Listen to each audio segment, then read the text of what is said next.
அதிகாரம் 8ஆம் வேத வசனம். சீக்கிரமா எடுத்தவங்க இங்கிலீஷோ கன்னடமோ அப்பொழுது தமிழோ. சமாரியா நாட்டாராகிய ஒரு ஸ்திரீ தண்ணீர் மொள்ளத்தக்க அப்பொழுது சமாரியா நாட்டாராகிய நாட்டாளாகிய ஒரு ஸ்திரீ ஒரு பெண், ஒரு ஸ்திரீ தண்ணீர் மொள்ள வந்தால் தண்ணீர் மொள்ள யாக்கோப்பு கிணற்றின் அருகிலே அவர் வந்தாள். அல்லேலூயா, அல்லேலூயா. எங்க வந்தாள்? தண்ணீர் மொள்ள யாக்கோப்பின் கிணற்று அருகிலே சமாரியா நாட்டாளாகிய ஒரு ஸ்திரீ அங்கே வந்தாள். அவள் வருவதற்கு முன்னாலேயே அந்த கிணற்று அருகிலே யார் அமர்ந்திருந்தது? அல்லேலூயா, அல்லேலூயா. ஆலயத்துக்கு நம்ம வர்றதுக்கு முன்னாலேயே தேவன் எதிர்பார்த்துட்டு இருப்பாரு. 2-3 பேர் கூடியிருக்கிற இடத்துல அவர் இருப்பார் என்று வேத வார்த்தை சொல்லுகிறது. அவர் இருக்கிறவராகவே இருக்கிறார். அவர் நேற்றும் இன்றும் என்றும் மாறாதவராய் இருக்கிறார். இங்கே ஒரு பெண் தண்ணி மொள்ளும்படி தண்ணி கொண்டு போகிறதுக்காக, தண்ணி எடுத்துட்டு வீட்டுக்கு போகிறதுக்காக அவள் வருகிறாள். அந்த கிணற்று அருகிலே அவர் வந்தபோது இயேசு அங்கே அமர்ந்திருக்கிறார். இப்போ இயேசு அந்த பெண்ணை பார்க்கிறார். அந்த பெண்ணுக்கும் இயேசுவுக்கும் அங்கே உரையாடல் நடக்கிறத பார்க்கிறோம். இயேசு அந்த மகளோடு பேசுகிறாள். அந்த மகளும் அந்த இயேசுவோடு, நம்முடைய இயேசுவோடு அவர் பேசுகிறதை பார்க்கிறோம். நிறைய உரையாடல்கள் நடக்கிறது. அல்லேலூயா. ஒருவருக்கொருவர் உரையாடுறாங்க. இயேசு பேசுறாரு, அந்த மகள் பேசுறா. இப்படி ஒருவருக்கொருவர் உரையாடி கொண்டே இருக்கும்போது அந்த பெண் இயேசுவை கண்டுபிடித்து விட்டாள். அல்லேலூயா. 4ஆம் அதிகாரத்தினுடைய 28வது வசனத்தை வாசிக்கும்போது, அப்பொழுது அந்த ஸ்திரீ இப்ப எதுக்காக வந்தா? தண்ணி எடுக்கிறதுக்கு வந்தா. அந்த குடத்தை என்ன செய்தா? எங்க வச்சுட்டா? அங்கே விட்டுட்டா. அந்த இடத்துல விட்டுட்டு தொடர்ந்து வாசிக்கும்போது, வைத்துவிட்டு அல்லேலூயா ஊருக்குள்ளே போகிறா. இப்போ இவ எதுக்கு வந்தா? இங்க ஏதோ ஒரு நோக்கம், ஒரு தேவை, ஒரு விருப்பம். இது இருந்தால் தான் இது நடக்கும். வீட்டில் இது இருந்தால் தான் இவன் வாழ்க்கை நல்லா இருக்கும், இவன் குடும்பம் நல்லா இருக்கும். ஒரு தேவைக்காக இவ வருகிறா கிணற்று அருகில். அங்கே யாரை சந்திக்கிறா? இயேசுவை சந்திக்கிறா. யாரோடு பேசுகிறா? இயேசுவோடு பேசுகிறா. இயேசு என்ன பண்ணுறாரு? அந்த மகளோடு பேசுகிறாரு. இந்த உறவாடுதல், ஒருவருக்கொருவர் உரையாடும் போது வந்த வேளையை அவன் மறந்துட்டான். எதுக்காக அவ வந்தாலோ அதை என்ன பண்ணிட்டா? அவன் மறந்துட்டா. எதை தூக்கிட்டு போகணுமோ அதை தூக்கிட்டு போகாம இயேசுவை சுமந்து கொண்டு போனாள். நம்ம இப்படி வந்த மாதிரியே திரும்பி போறோமா? இல்லை வந்தா இயேசுவோடு கூட ஒரு உறவாடுதல் இருக்குதா? இயேசுவை நம்ம கண்டுபிடித்துட்டோமா? இங்கிருந்து போகும்போது இயேசுவை சுமந்து கொண்டு போகிறோமா? அப்படின்னா இங்கிருந்து போன உடனே இயேசுவின் பிள்ளையா இங்க கேட்ட வார்த்தையின்படி நடக்கணுமா? நடந்திருக்கிறோமா? போன வாரம், போன மாசம், போன வருஷம்? இல்லையா? சொல்லுங்க. இதுவரைக்கும் நம்முடைய வாழ்க்கை எப்படி இருக்குது? அதை தான் சிந்திக்கணும். அதை தான் நம்மை நாமே நிதானித்து பார்க்கணும். நான் ஆலயத்துக்கு வந்தனே, போன வாரம் வந்தனே, ஆண்டவர் என்ன பேசினாரு? என்ன பேசினாரு? அல்லேலூயா. அந்த ஞாபகம் இருந்துச்சுன்னா இந்த வாரம் வரைக்கும் இந்த மகள் எப்படி இருந்தா தெரியுமா? இவ வந்தது வேற வேலைக்கு, இவன் வந்தது தண்ணி எடுக்கிறதுக்கு. அங்க இயேசுவை சந்திக்கிறா, இயேசுவோடு பேசுறா. இயேசு அவளிடத்துல பேசினாரு. இயேசு யார் என்று கண்டுபிடித்து விட்டா. வந்த எவ்வளவோ பிரச்சனை இல்லை, எவ்வளோ போராட்டம் இல்லை, எவ்வளவோ கஷ்டம், எவ்வளோ கவலை, எவ்வளோ பலவீனம், சுகவீனம், எத்தனைக்கு மத்தியில் வந்து இயேசுவை பார்த்தோன்னே எல்லாத்தையும் இறக்கி வச்சுட்டா. அல்லேலூயா. எல்லாத்தையும் இறக்கி வச்சுட்டு இயேசுவை, அந்த இயேசுடைய சிந்தனை, இயேசுடைய யோசனை, அவருடைய நினைவுகள், அவர் பேசினது, அவரை பார்த்த உடனே எல்லாவற்றையும் மறந்துட்டு அவ ஊருக்குள்ள போறா. அல்லேலூயா. எங்க போறா? வந்த வழியே திரும்பி போறா. போயிட்டு அவளால் என்ன செய்ய முடியல? பழைய மாதிரியே வேலை செய்ய முடியல. அவளால் பழைய வாழ்க்கையை தொடர முடியல. அவளால் இயேசுவோடு பேசிட்டா. இயேசு நம்மோடு கூட பேசிட்டா நம்ம பழைய வாழ்க்கையை வாழ மாட்டோம். பாவத்துக்கு மரித்து நீதிக்கு பிழைக்கிற ஒரு புது அனுபவத்தை நாம் பெற்றுக்கொள்வோம்.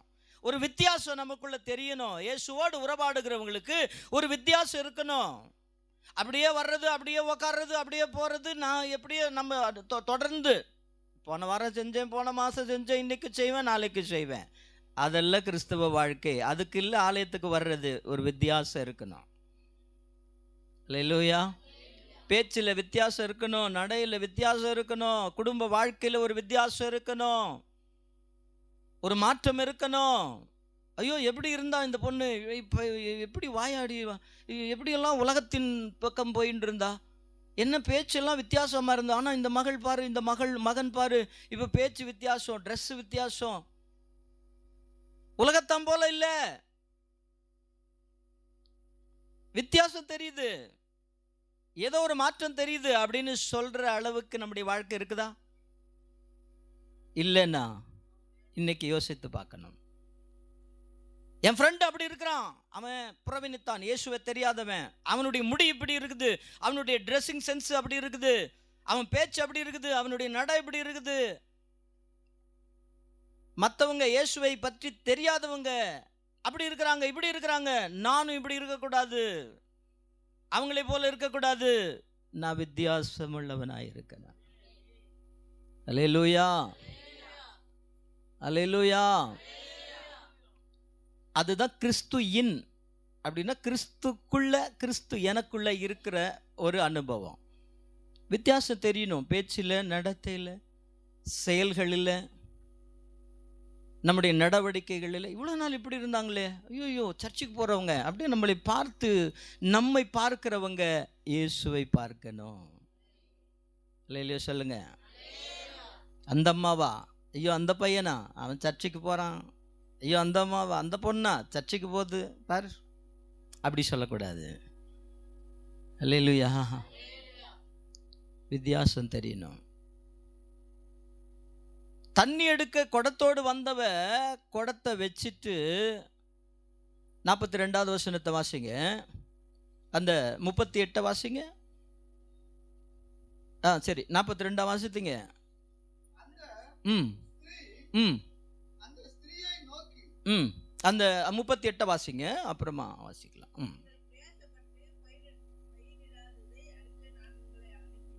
எந்த வசனம் வாசிக்கிறீங்க? யோவான் 4:28 வாசிங்களே. வைத்து விட்டு ஊருக்குள்ள போய், அல்லேலூயா சொல்லுங்க.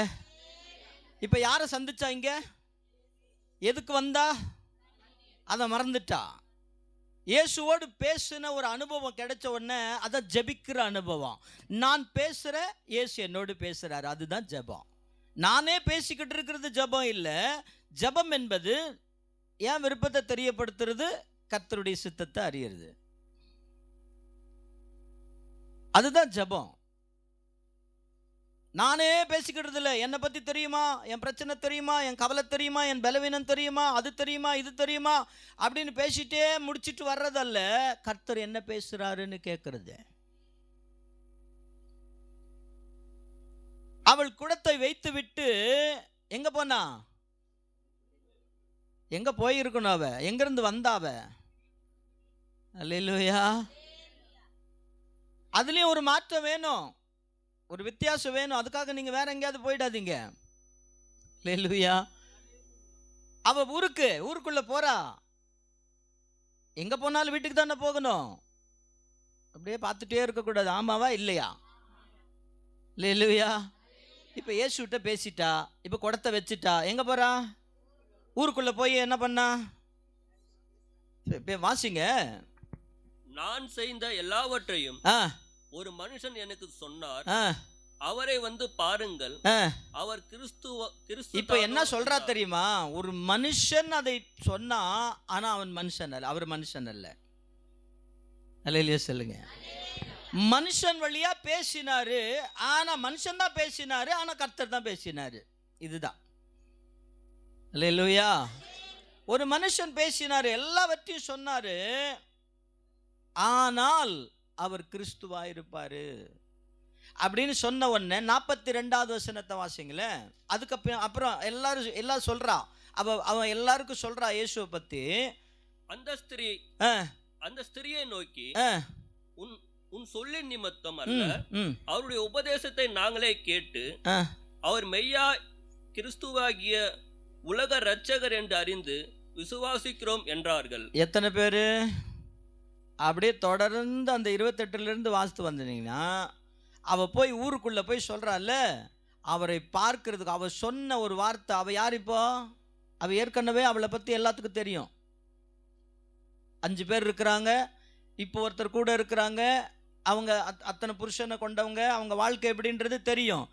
இப்போ இயேசுவை சுமந்து கொண்டு போய் இயேசுவை பற்றி சொன்ன உடனே அதையும் விசுவசிக்கிறதுக்கு அநேகர் இருந்தாங்க.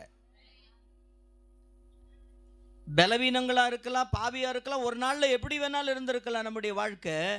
ஆனாலும் இயேசுவோடு ஒரு ஐக்கியம் இருந்துச்சு. இயேசுனுடைய வார்த்தையை சுமந்து கொண்டு போய் சொன்னால் அங்கே அற்புதம் நடக்கும்.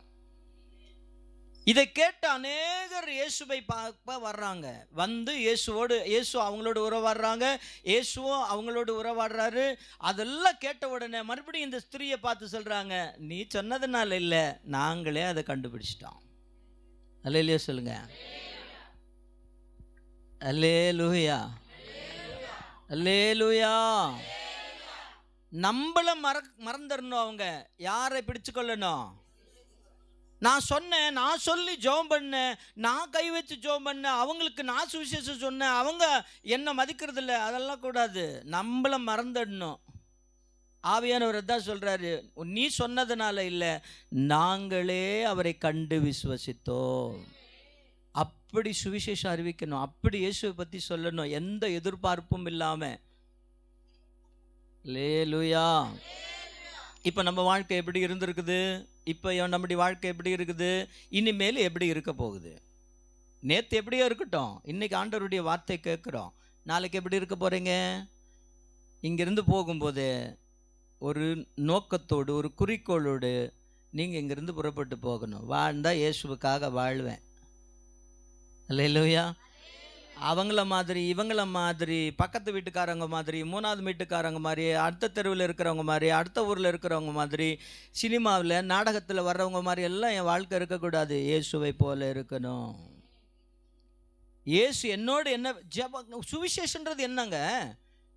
புதுசாக ஒன்றும் சொல்ல வேண்டாங்க. நீங்கள் ஆண்டவரோடு பேசுங்க, ஆண்டவர் உங்களோடு பேசுவார்.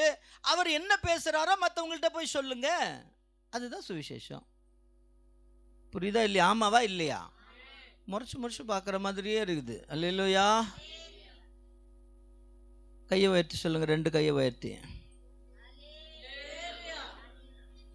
அல்லேலூயா.